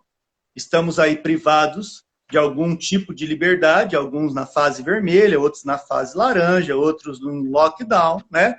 Inclusive tendo que pagar multa se for pego aí fora, isso é coisas que você fala, não, não é possível, isso só dava no filme com Bruce Willis, Nova York Sitiada, eu assisti na década de 90, nunca imaginei viver isso na minha vida, sim, a gente está vivendo agora. Pois é, só que quando você, uma coisa parece que atrapalha e vai movendo outra coisa, se você não tomar cuidado, isso te prejudica de maneira tremenda. Então, se você ligar uma televisão, num telejornal, numa situação de propaganda, numa situação onde tudo vai conspirar para fazer você perder o controle. E perde o controle que jeito? Tem muita gente que está tendo que ir para o psiquiatra, direto, né?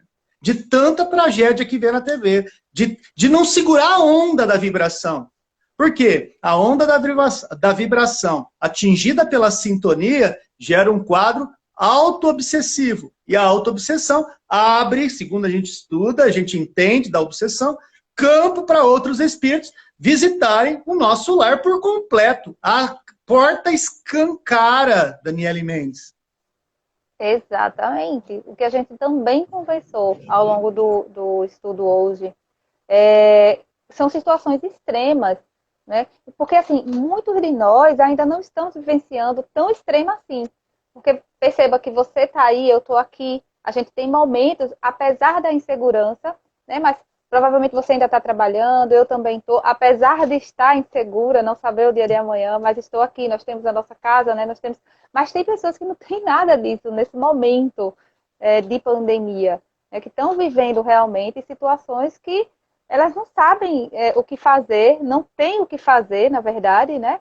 Não tem expectativa, perspectiva nenhuma, porque o próprio período ele não está trazendo essa expectativa para a gente. Nós não sabemos como é que vai ser o amanhã em relação a absolutamente nada, né, do que está se fazendo, se está trabalhando nesse planeta, principalmente aqui no país agora. Então, enfim, é complicado, não é? Então, assim, são situações que realmente, se a gente não sair um pouco dessa vibração, pelo menos para ajudar na vibração do planeta, melhorar a densidade, porque nós que temos um pouco de uma condição melhor, a gente precisa tentar se esforçar, sair um pouco desse meio, né, de notícias. É claro, isso não quer dizer que a gente vai ficar desinformado, mas tentar sair um pouco para que a gente ajude o planeta a melhorar, porque a gente sabe que essa vibração, a gente sabe que essa prece que a gente pode fazer, esse acolhimento que a gente pode dar através dessa energia que a gente pode jogar de amor, de serenidade, né, pode transformar esse momento vibratório baixo num momento vibratório melhor e ajudar essas pessoas que estão vivendo nesses extremos. Sou eu agora? Eu acho que sou eu, né? Naturalmente, o autor é esse? É você agora? Então vamos lá. Isso. Naturalmente, o autor, como psicoterapeuta, deseja saber como se pode ajudar as pessoas a alcançar essa capacidade exclusiva dos humanos. Como se pode despertar num paciente o sentimento de que é responsável por algo perante a vida, por mais duras que sejam as circunstâncias. Franklin nos dá um emocionante relato de uma sessão terapêutica que teve com seus companheiros de prisão.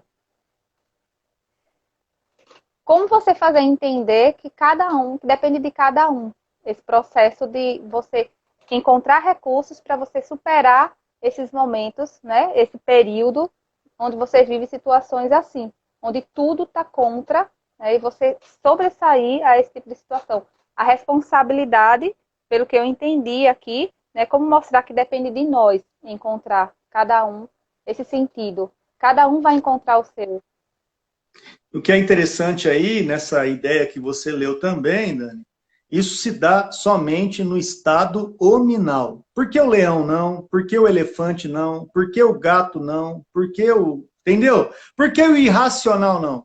E aí, de volta àquela questão do sentimento, né? Porque somente no homem, né? Aquilo que Jean-Jacques Rousseau tanto buscou, né? Diferenciar o irracional do racional, aonde o homem se difere. Tudo isso aí, você vai lendo e vendo essas escolas todas se misturando e trazendo a realidade dos fatos. Porque no homem você tem a capacidade do registro, da obediência do livre-arbítrio, que somente no estágio do momento em que você tem o seu neocórtex, essa memória é acentuada, é registrada, é trabalhada, é responsabilizada através das escolhas e as deliberações que você faz. E isso, a doutrina espírita nos mostra um campo lindíssimo e vasto, que é o estudo do livre-arbítrio, né? No homem, o livre-arbítrio faz com que ele evolua intelecto moralmente nessa ascensão. Ele, então, difere das questões dos irracionais. Dani? Isso. Até o animal, ele desenvolve o instinto, né? Então, quando chega na fase hominal, como você falou, aí vem a consciência. Essa consciência que traz a razão, que é capaz de trazer a nossa responsabilidade, que desenvolve, através dessa responsabilidade, o nosso livre-arbítrio. Então, você já falou tudo. Respondendo a um pedido do editor, o Dr. Frankl acrescentou à sua autobiografia uma exposição breve, mais clara dos pontos básicos da logoterapia. Até agora, a maior parte das publicações desta terceira escola vienense de psicoterapia, as anteriores são de Freud e Adler, têm aparecido em alemão. Assim, o leitor gostará de um texto adicional de Franklin, complementando sua narrativa pessoal, né? Então, tudo aqui para formalizar que a obra autobiográfica tem uma finalidade. No final, mostrar como que a teoria dele, que virou no banco acadêmico, formação para psicólogo, tem psicólogo que trabalha com essa linha de Viktor Frankl, como que isso virou matéria de escola e defesa de tese, né? Como que isso virou diante da história desse próprio homem, que aqui conta o seu próprio testemunho, Mendes. Isso. Na verdade, é mais um relato um pouco da biografia dele, né? Você traz aí, que traz esse parágrafo. Vou para outro. Ao contrário de muitos existencialistas europeus, Franklin não é nem pessimista nem antirreligioso. Ao contrário, para um escritor que enfrenta com coragem a ubiquidade do sofrimento e das forças do mal, ele assume uma visão surpreendentemente positiva da capacidade humana de transcender sua situação difícil e descobrir uma adequada verdade orientadora.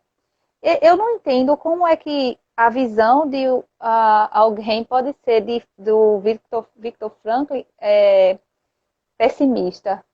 Porque eu não consigo encontrar nada, absolutamente nada, que... Não, mas aqui ele fala que não é. Olha no comecinho. Não, eu sei. Não...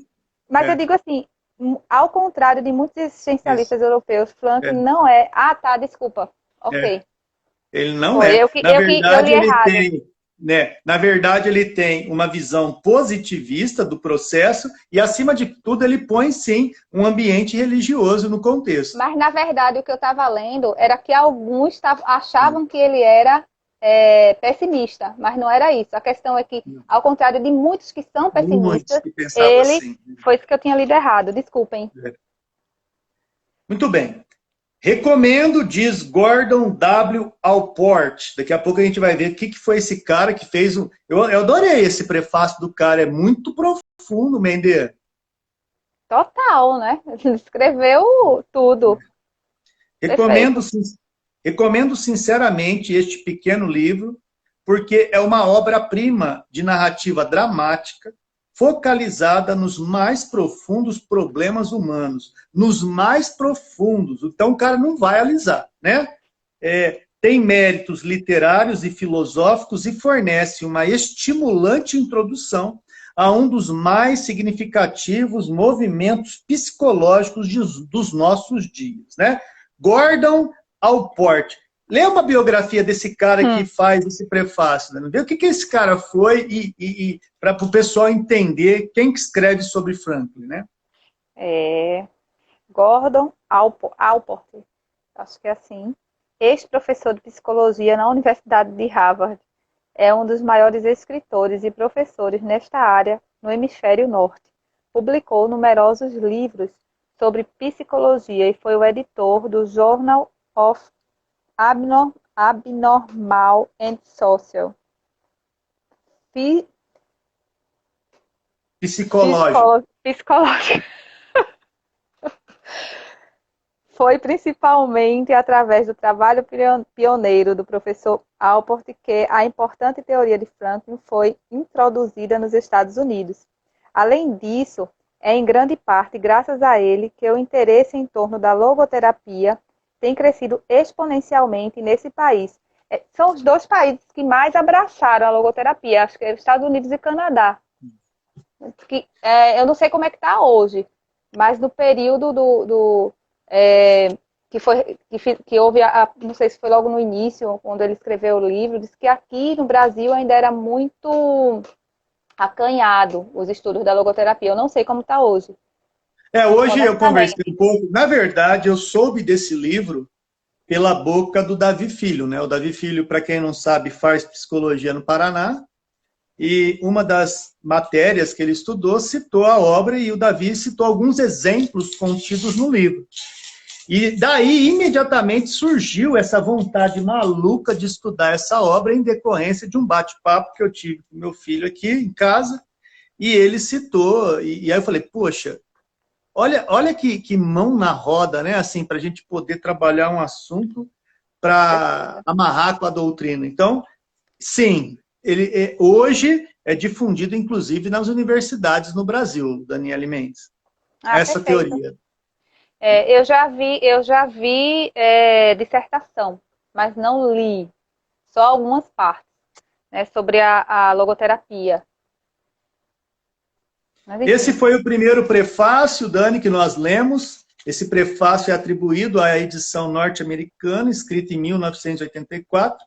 E agora a gente vai ver de próprio punho o Franklin falando do próprio livro em 1983 em Viena, né? Ele vai falar do próprio, ele é que abre a própria obra, Dani. isso, exatamente. Agora vem o relato dele. É onde está, inclusive, o que o Fábio colocou, Fábio, né? Onde ele Fábio. descreve a ideia de não, a princípio, não trazer isso como, a princípio, trazer como uma obra anônima, né? Mas aí ele vai explicar aqui. Quer que eu comece ou você começa? Eu começo, pode ficar tranquilo. Este livro já viveu o suficiente para entrar na 73ª impressão em inglês, além de ter sido publicado em outras 19 línguas. Apenas as edições em inglês venderam quase 2,5 milhões de exemplares. Pode continuar, Dani. Acho que ele vai trazer alguns dados. A hora que ele começar a trazer conteúdo que dá para a gente amarrar, a gente já para. Tá. Esses são os fatos, e é possível que eles sejam o motivo pelo qual os repórteres de jornais norte-americanos, e especialmente das emissoras de televisão, começam suas entrevistas, depois de listarem esses fatos com a exclamação: Dr. Franklin, seu livro se transformou num autêntico best-seller. Como você se sente com tamanho sucesso? Ao que Meu eu Deus. costumo, ao que eu A costumo pergunta dos caras para um homem que usou dessas palavras para sobreviver, cara, para criar uma trilha dentro dele mesmo para não ruir, né? Para não se arruinar. Então não deve ser fácil. ouvi uma pergunta. Eu não estou procurando isso, filhote. E não é esse sucesso aí, não. Você tá mirando torto. A sua pergunta não devia estar por aí, né? É muito legal quando Exatamente. você começa a ver a visão do cara, né? Ao que costumo responder que, em primeiro lugar, vejo no status de best-seller no meu livro, não tanto uma conquista e realização da minha parte, como uma expressão da miséria dos nossos tempos. Se centenas de milhares de pessoas procuram um livro cujo título promete abordar o problema do sentido da vida, deve ser uma questão que as está incomodando muito. A visão do cara. Então, é Já disse isso que me tudo, né? encanta, né? Já disse Certamente, tudo. certamente, algo mais pode ter contribuído para o impacto do livro. Sua segunda parte, teórica, conceitos fundamentais de logoterapia.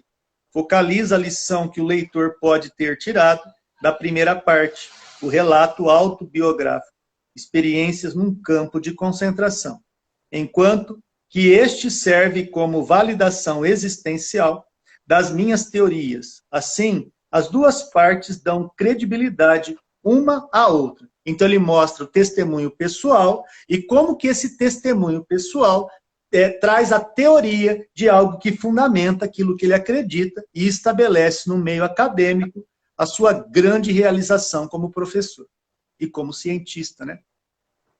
Você, Dan? Isso, e ele pontua, né, o que você já colocou no prefácio anterior, o fato dele ter vivenciado, né, na experiência que dá credibilidade ao que ele traz no livro.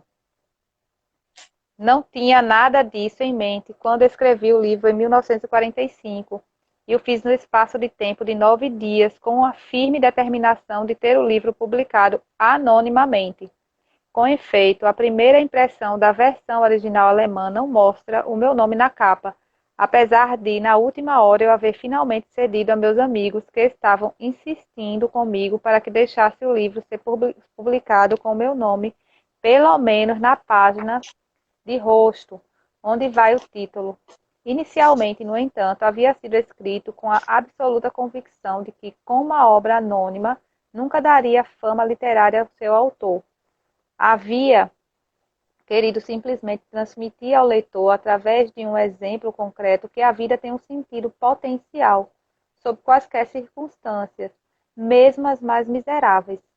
E considerava que, se a tese fosse demonstrada numa situação tão extrema como a de um campo de concentração, meu livro encontraria um público. Consequentemente, senti-me responsável pela tarefa de colocar no papel o que eu havia vivido.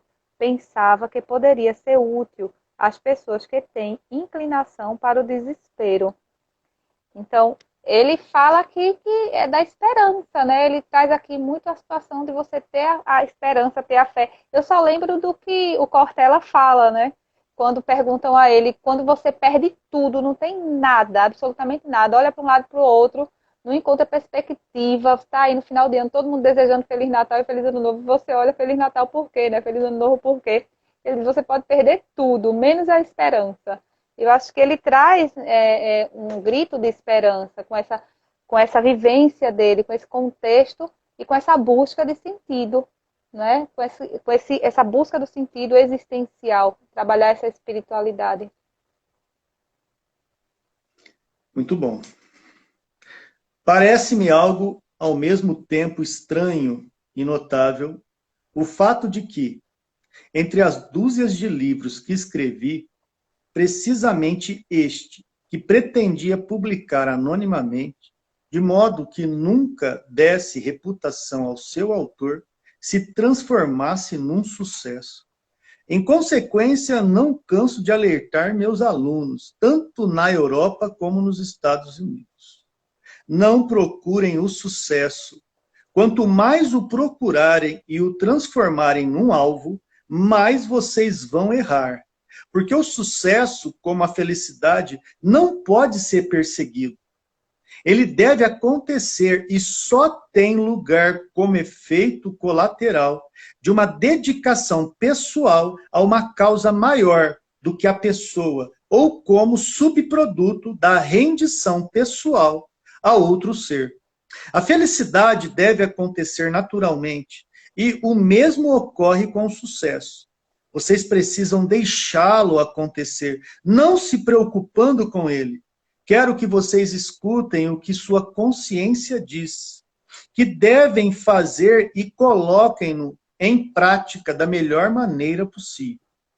E então vocês verão que a longo prazo, estou dizendo, a longo prazo, o sucesso vai persegui-los, precisamente porque vocês esqueceram de pensar nele, né? Então, hoje isso seria o que nas redes sociais? Muita gente fica louco pelos seguidores, louco pelas curtidas, louco para que você seja notado. E aí Frank fala, deixa de ser bobo, a vida é mais que isso. Você não precisa depender da pressa, você não tem o espaço curto de tempo para fazer com que coisas e situações sejam adaptadas segundo o teu bel prazer. E isso te fará sofrer na ansiedade, trará limitação existencial. E tudo isso vai contribuir para você adoecer, para você ficar triste, melancólico e muito frustrado.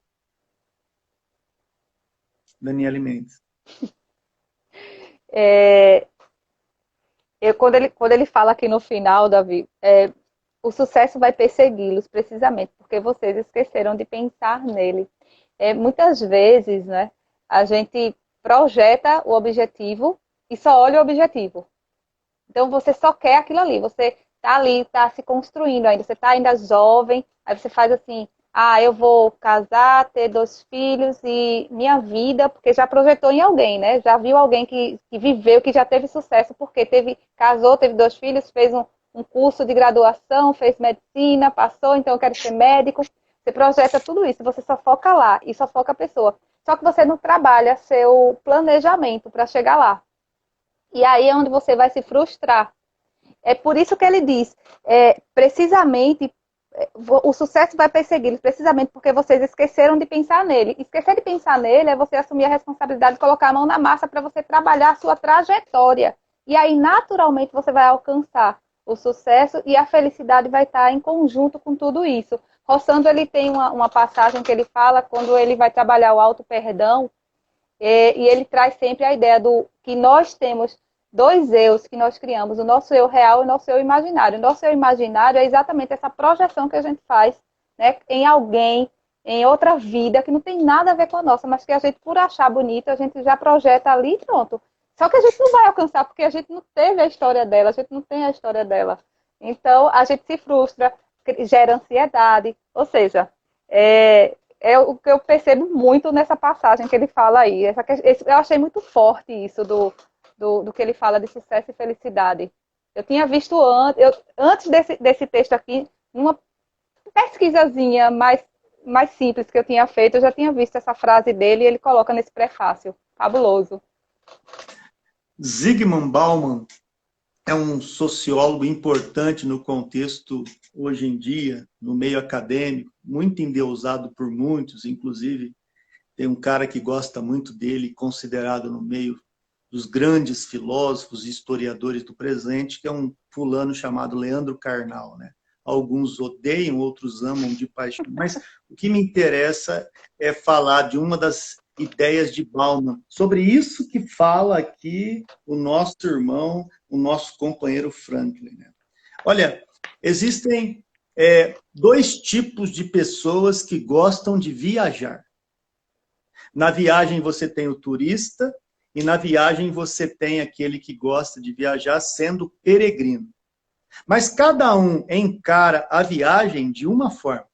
Enquanto o turista foca o objetivo, ele muitas vezes não se preocupa com o caminho que vai tomar, mas o que interessa é, após 40 gotas de Rivotril sentado no avião, que tem medo de voar, acordar já na praia. Então, ele sai, o objetivo dele não é enfrentar o caminho, a transitoriedade, não é? Mas chegar no objetivo, e do objetivo, muitas vezes como turista, 3 dias depois vem o pensamento e ele fala, poxa, isso aqui não é o lugar não, cara, eu não vejo a hora de ir embora, o melhor lugar do mundo é aquele que é a minha casa. Então, o que ele faz? Ele enfrenta sempre um grau de insatisfação, porque ele sempre vislumbra o depois e não vive o presente. Diferente do peregrino. O peregrino para Bauman é aquele que enfrenta a viagem curtindo a etapa que oferece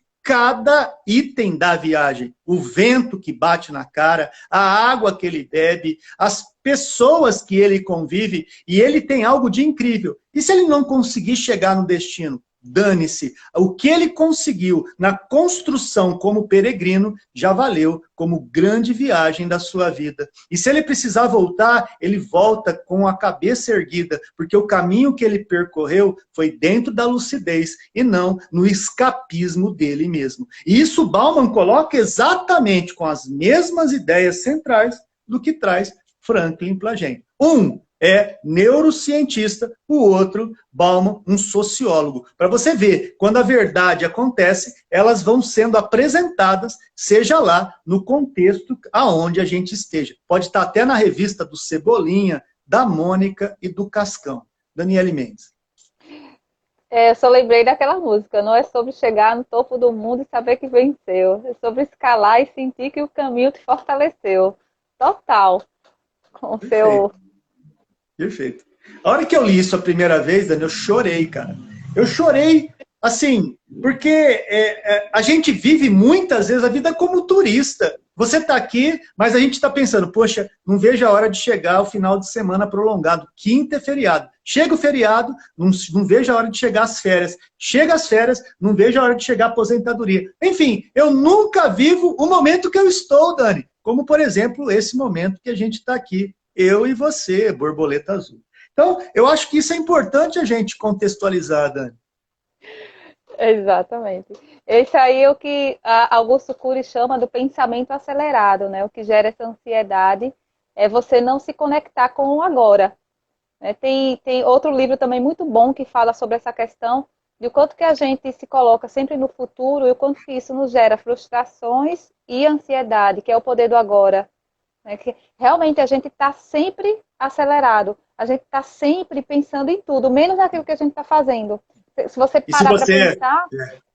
E se você pega uma lição dessa, que amarra Franklin com o que está falando Zygmunt Bauman, e aí vem a pergunta dos espíritos para você.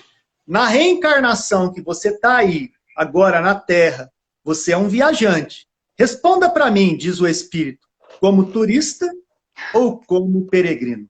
Nossa, essa resposta, ela é muito difícil de dar, porque tem gente que vive a vida como turista, mas tem gente que enfrenta cada momento como sagrado, único, virginal e irrepetível, Mendes. Na verdade, a proposta da vida que a gente está inserida é uma proposta de vida que é para nos tirar dessa conexão com o presente. A gente vive numa constância futuro e passado, né?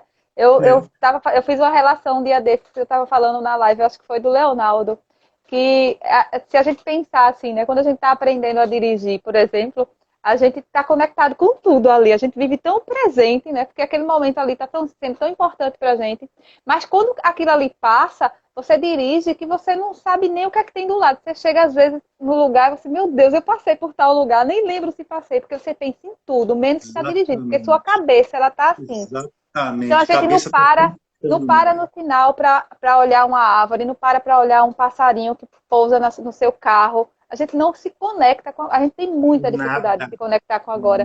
Por isso a importância de trabalhar a meditação, né? Para ver se a gente consegue tentar um pouco parar essa aceleração da nossa cabeça, da nossa mente, para tentar viver o presente, para tentar se preencher aos pouquinhos, como você falou, no seu exemplo do peregrino, né? Viver minuto a minuto, tentar internalizar aquilo que a gente sente através dessas emoções, né? Para que a gente transforme essas emoções em alegria, em sentimentos bons, duradouros bons.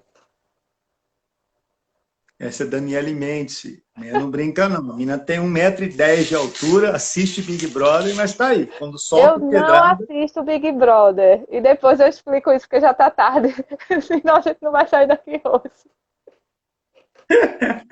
Se o texto do livro a seguir transmite, prezado leitor, uma lição que pode ser tirada de Auschwitz, o texto do parágrafo acima pode dar uma lição tirada de um best-seller involuntário, né? Ou seja, ele não pensou em chegar nisso aí, né? O texto continua. O último parágrafo é seu, Dani. Quanto a esta nova edição, foi acrescentado um capítulo para atualizar as conclusões teóricas do livro, tirado de uma palestra que pronunciei como presidente honorário do terceiro Congresso Mundial de Logoterapia, no Auditório Máximo da Universidade de Regensburg, República Federal da Alemanha, em junho de 1983. Ele forma agora o pós-escrito de 1984 a este livro e é intitulado A Tese do Otimismo Trágico. O capítulo refere-se a preocupações dos dias de hoje e como é possível dizer sim à vida, apesar de todos os aspectos trágicos da existência humana. Espera-se que um certo otimismo com relação ao nosso futuro possa fluir das lições retiradas do nosso trágico passado. Isso foi em 1983, né? E a gente vai conseguir relacionar exatamente com o que a gente está vivendo hoje. Victor Frankl escreveu isso em Viena em 1983. Essa é a proposta que nós trazemos aí em quase 2 horas de encontro. A gente trouxe aí a contracapa, a orelha do livro, a gente trouxe os 2 prefácios da obra e realmente eu estou muito feliz em começar, me sentindo muito bem com isso e já te agradecendo, Daniele Mendes, e agradecendo a cada um dos amigos que aí estão. Você quer falar o nome, Dani? Da turma Sim. Que conseguiu ficar com a gente? Quem vai ter insônia, quem vai demorar a dormir, baixar a adrenalina depois de uma chacoalhada dessa. A Lu, querida, o Ari, Vandinha tá por aqui também, Glória, Laura, Aldenice, Silvinha, Crícia, Claudiane, Luciana e a Luciana Santos. Foi maravilhoso, porque além da energia de todos, tudo que foi colocado de mensagem, de troca, eu acho que o Ari é psicólogo. Se eu tiver razão, ele vai ajudar muito. E é isso, gente. Obrigada, Davi. Muito obrigado aos amigos que nos acompanharam. Nosso objetivo é toda terça-feira, às 22 horas, trazer, né? Eu coloquei uma versão de download aí em PDF, está disponível na minha bio, tá? Na minha bio aí. Mas se você puder comprar o livro, compre o livro. E você que gosta do cheiro do livro, que é o meu caso, eu adoro manusear o livro. Eu adoro estar com ele nas minhas mãos, eu adoro o cheiro de livro novo. Então, compra o livro. Pelo site da Americana tem, pelo Amazon também tem, você encontra pelo estante virtual também tem. E vale a pena, viu? Esse livro a gente vai estudar toda terça-feira, às 22 horas, se Deus quiser, durante um bom tempo juntos, e sem muita pressa. O calendário, todo o calendário, tá, para você poder se programar, está disponível também na bio aí, numa planilha do Google Excel aí, do Google Planilha, perdão. E lá você tem as datas, a apostila e tudo mais. Eu vou fazer a prece de encerramento, porque você vai ter que tomar um chazinho agora, você não vai conseguir dormir mesmo, né? Muito menos a gente. Você faz um chazinho, né?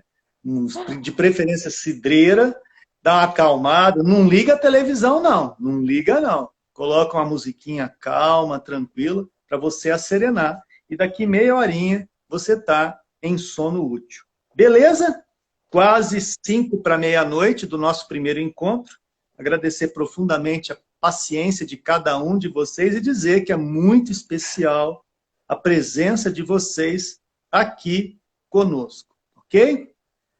Mestre Jesus, amigos espirituais, muito obrigado pela oportunidade de mais uma noite de estudo, de reflexão, de parceria cristã e principalmente da boa convivência que tanto buscamos, que tanto necessitamos. Pessoas queridíssimas como essas que aqui estão, são, na verdade, a família espiritual que que nos concede vislumbrar que solidão é algo que nós não podemos reclamar nesta existência, porque tu e a espiritualidade toda que nos acompanha ofereceu e nos brinda a cada instante pessoas, companhias e seres humanos incríveis que aqui estão e continuarão conosco nesse regime de amizade.